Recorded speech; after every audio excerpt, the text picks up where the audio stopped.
মই জানো মোৰ পৰা দূৰত থাকি তুমি সুখত নাই। মই যেনেদৰে কান্দিছোঁ তুমিও কান্দিছা।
মোৰ তোমালৈ মৰম যেনেকৈ সঁচা তোমাৰো মোৰ প্ৰতি মৰমবোৰ সঁচা।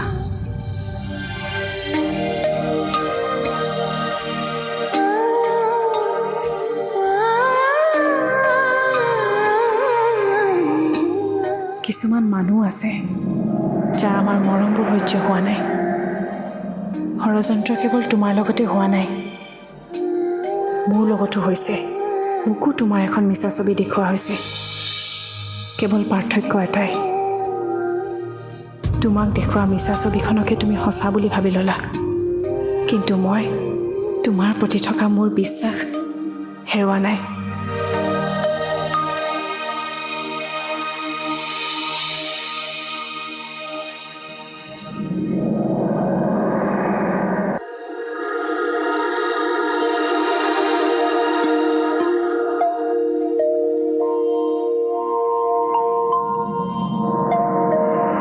তোৰ বোৱাৰীকো এবাৰ ধন্যবাদ দিবি। আজি তাইৰ বাবে তই এটা সুযোগ পাইছ তোৰ কলংক মোচন কৰিবলৈ। সকলোবোৰ কথা জানি বুজি মই কাপুৰুষৰ দৰে বহি থাকিলে নহ'ব। নমামীৰ উপকাৰ পৰিশোধ কৰাৰ এয়াই উপযুক্ত সময়। মই মোৰ ল'ৰা বোৱাৰীৰ সংসাৰত কাকো জুই লগাবলৈ নিদিওঁ। জানকীৰ পৰিকল্পনাৰ কথা মই বিভানক ক'বই লাগিব। সিও জানিব লাগে একমাত্ৰ নিজৰ স্বাৰ্থৰ বাবে কেনেকৈ এজনী মাকে নিজৰ ল'ৰাৰ সংসাৰ ধ্বংস কৰিব বিচাৰিছে।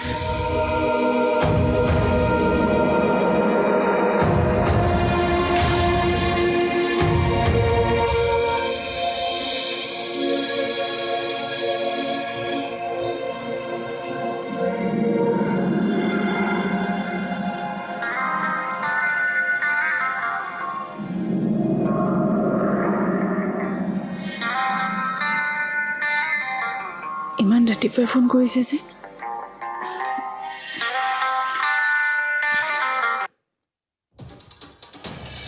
Hello', good morning Namami.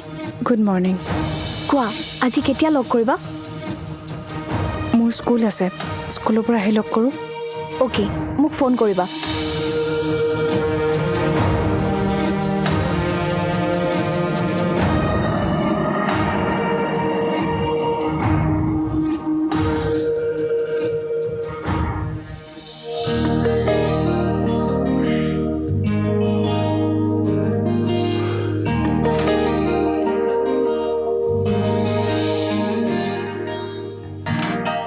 Bivan, কোৱা দেউতা, ৰাতিপুৱাই পুৱাই কিবা কম বুলি আহিছে নিশ্চয়।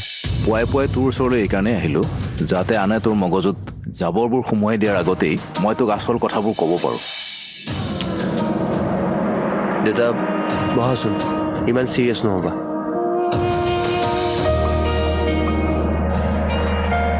চা বিভান, তই এনেকৈ ভাবিব পাৰ যিজন মানুহে নিজৰ সংসাৰখন সফল কৰিব নোৱাৰিলে সেইজন মানুহৰ উপদেশ তই কিয় শুনিবি? মই তোক আৰ্হি দেখাব নোৱাৰিলেও উপদেশ দিয়াৰ অধিকাৰ মোৰ আছে, কাৰণ মই তোৰ দেউতা। নমামি তোৰ জীৱনৰ পৰা আঁতৰি যোৱাৰ কাৰণে কিছুমান মানুহে ভাল পাইছে। এতিয়া সেই মানুহবোৰে পৰিকল্পনা কৰি আছে কেনেদৰে নমামিক খেদি সেই ঠাই মূৰ্ছনাক দিব পাৰি। আৰু এই ষড়যন্ত্ৰ কৰা মূল মানুহজনী তোৰ মা।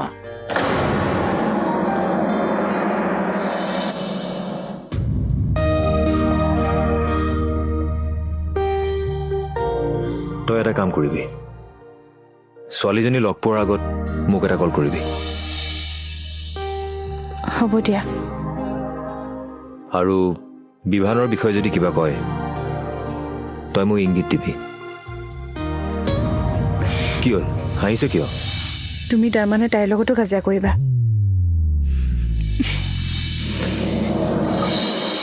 তই বুজা নাই কথাবোৰ। দেউতা, মই সকলো বুজিছোঁ। তুমি যিদৰে মোৰ সুখ বিচাৰা মায়েও বিচাৰে, সেইবাবে মায়ে এইবোৰ কৰি আছে। যদি সঁচাকৈয়ে জানকীয়ে মূৰ্ছনাক বিভানৰ পত্নী কৰি আনে তেতিয়া?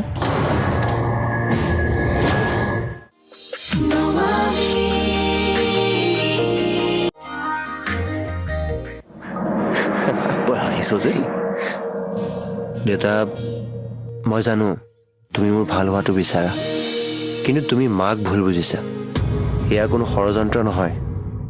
আচলতে মায়ে অনুশোচনাত ভুগিছে, ভাবিছে মাৰ পচন্দমতে বিয়া পাতি মই বহুত কষ্টত আছোঁ। সেইবাবে মায়ে মূৰ্ছনাক মোৰ জীৱনলৈ আকৌ ঘূৰাই নিব বিচাৰিছে। মায়ে জানিছিল যে মোৰ পচন্দ মূৰ্ছনাহে আছিল, নমামি নাছিল। তই বুজা নাই কথাবোৰ। দেউতা, মই সকলো বুজিছোঁ। তুমি যিদৰে মোৰ সুখ বিচাৰা মায়েও বিচাৰে, সেইবাবে মায়ে এইবোৰ কৰি আছে। বাৰু মানি ললো তোৰ মাৰে তোৰ সুখৰ বাবেই এইবোৰ কৰি আছে, কিন্তু মূৰ্ছনা? কোন ভাল ছোৱালী এনেদৰে আনৰ সংসাৰ ভাঙিব আহে? মূৰ্ছনা বেয়া ছোৱালী নহয় দেউতা।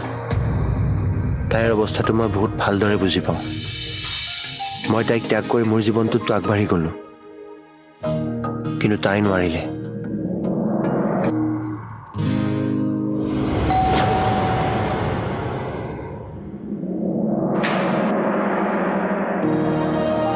জানকী খুৰী আছে নেকি? আছে, কিন্তু তুমি কোন? মই নিশিতা। নিশিতা? আহাচোন, ভিতৰলৈ আহা। তুমি বহাচোন, মই মাহীক মাতি দিছোঁ দেই। থেংকছ।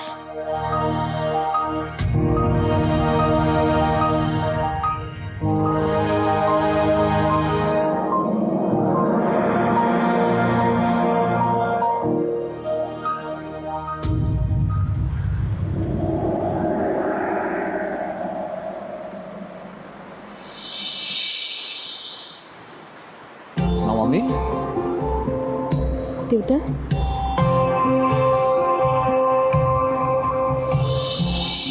দেউতাক হিচাপে মই এবাৰ চেষ্টা কৰি চালোঁ, বিভানে নুবুজে। তাৰ মতে তাৰ মাক কেতিয়াও অশুদ্ধ হ'বই নোৱাৰে। থাকিব নালাগে, আৰু যি হৈছে তাত আপোনাৰ অকণো ভুল নাই। মই আহোঁ দেউতা। তাৰমানে তুমি হাৰ মানি গ'লা? যি হৈছে হৈ থাকিব দিব লাগে। যদি সঁচাকৈয়ে জানকীয়ে মূৰ্ছনাক বিভানৰ পত্নী কৰি আনে তেতিয়া?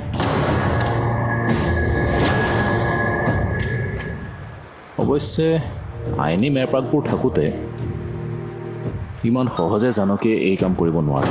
দেউতা, ইয়াত কোনো হাৰ জিতৰ কথা নাই। এইখন কোনো যুদ্ধ নহয়, এয়া মোৰ জীৱন।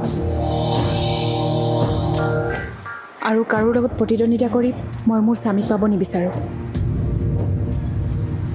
যদি আমাৰ সম্পৰ্কত শক্তি আছে, কোনো তৃতীয় শক্তিয়ে আমাক পৃথক কৰিব নোৱাৰে। যদি বিভানে সকলোবোৰ বুজি তোমাক উভতাই নিব আহে, তুমি যাবানে? ক্ষমা কৰি দিব পাৰিবানে মোৰ ঘৰখনক, মোৰ ল'ৰাটোক? কিয় নাযাম দেউতা? বিভানৰ নিচিনা মানুহ এজনৰ পত্নী আৰু আপোনালোকৰ ঘৰখনৰ বোৱাৰী হ'ব পৰাটো মোৰ বাবে সৌভাগ্যৰ কথা।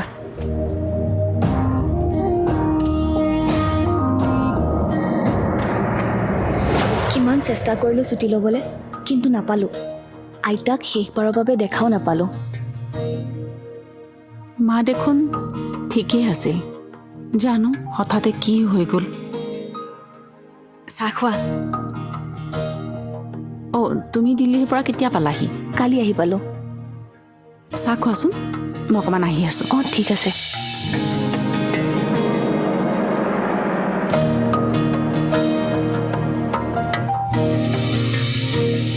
তুমি দিল্লী থাকা?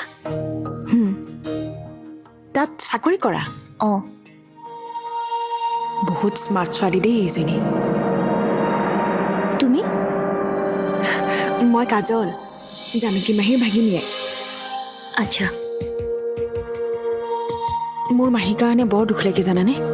আইতা ঢুকোৱাৰ পাছৰে পৰা একেবাৰে মন চন মাৰিয়েই থাকে, ভাত চাত খাবলৈও মন নকৰে।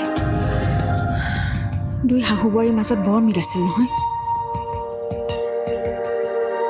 সকলোবোৰ নমামীৰ কাৰণে হৈছে জানানে।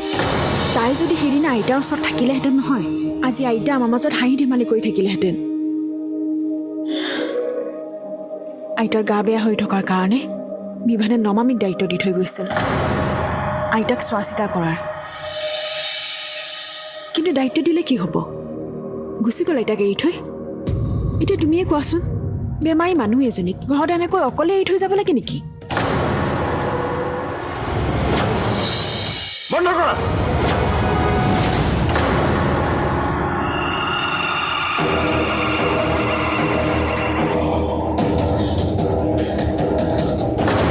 দুদিন আগত অহা এজনী ছোৱালী কেনেকৈ হ'ল? কেনেকৈ মোৰ সমান গুৰুত্বপূৰ্ণ হ'ব পাৰে?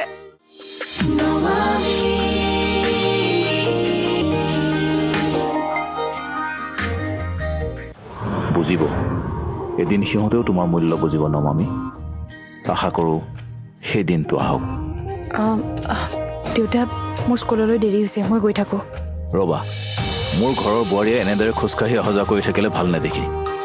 আজিৰ পৰা তোমাক স্কুললৈ অনা নিয়াৰ দায়িত্ব মোৰ। কিন্তু দেউতা, বুজিব, এদিন সিহঁতেও তোমাৰ মূল্য বুজিব নমামী। আশা কৰোঁ সেই দিনটো আহক। দেউতা, মোৰ স্কুললৈ দেৰি হৈছে, মই গৈ থাকোঁ। ৰ'বা, মোৰ ঘৰৰ বোৱাৰীয়ে এনেদৰে খোজকাঢ়ি অহা যোৱা কৰি থাকিলে ভাল নেদেখি। আজিৰ পৰা তোমাক স্কুললৈ অনা নিয়াৰ দায়িত্ব মোৰ। কিন্তু দেউতা, কোনো কিন্তু নাই, যোৱা গাড়ীত বহাগৈ, এয়া মোৰ আদেশ।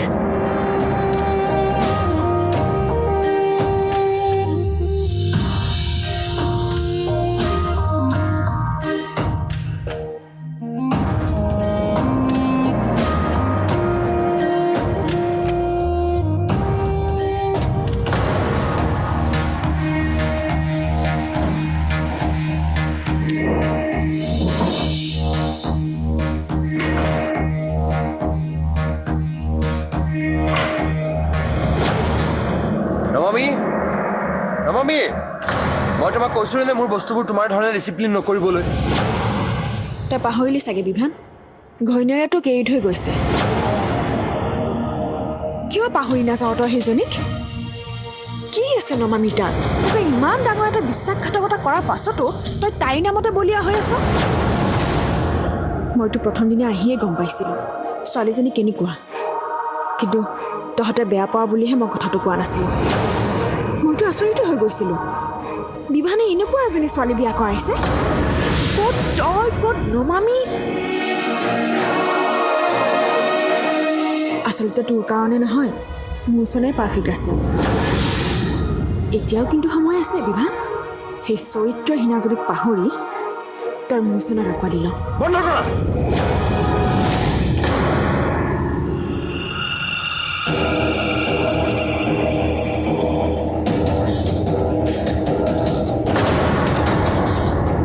ইমান সময় মই তোমাৰ কথাখিনি সহ্য কৰি আছিলোঁ, কাৰণ তুমি মোতকৈ ডাঙৰ।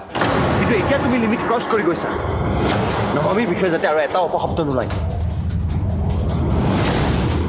এয়া আমাৰ দুয়ো স্বামী স্ত্ৰীৰ মাজৰ কাজিয়া, তুমি মাজত নোসোমাবা। মোৰ জীৱনত মোৰ মাৰ যিমান প্ৰয়োজন সিমানেই প্ৰয়োজন নমামীৰ। মই মাক যিমান ভাল পাওঁ সিমানেই ভাল নমামীকো পাওঁ। মা অবিহনে যিদৰে মোৰ জীৱন আধৰুৱা, নমামী অবিহনেও মোৰ জীৱন আধৰুৱা।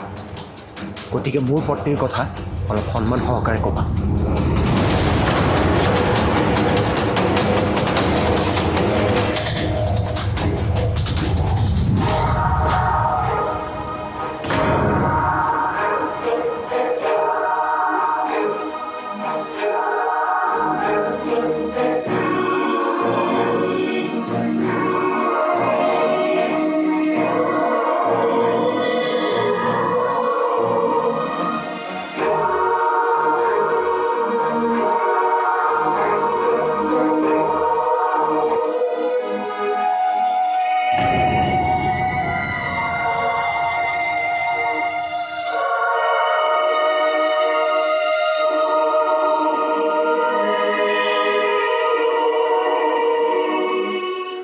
জীৱনত মোৰ মাৰ যিমান প্ৰয়োজন সিমানেই প্ৰয়োজন নমামীৰ।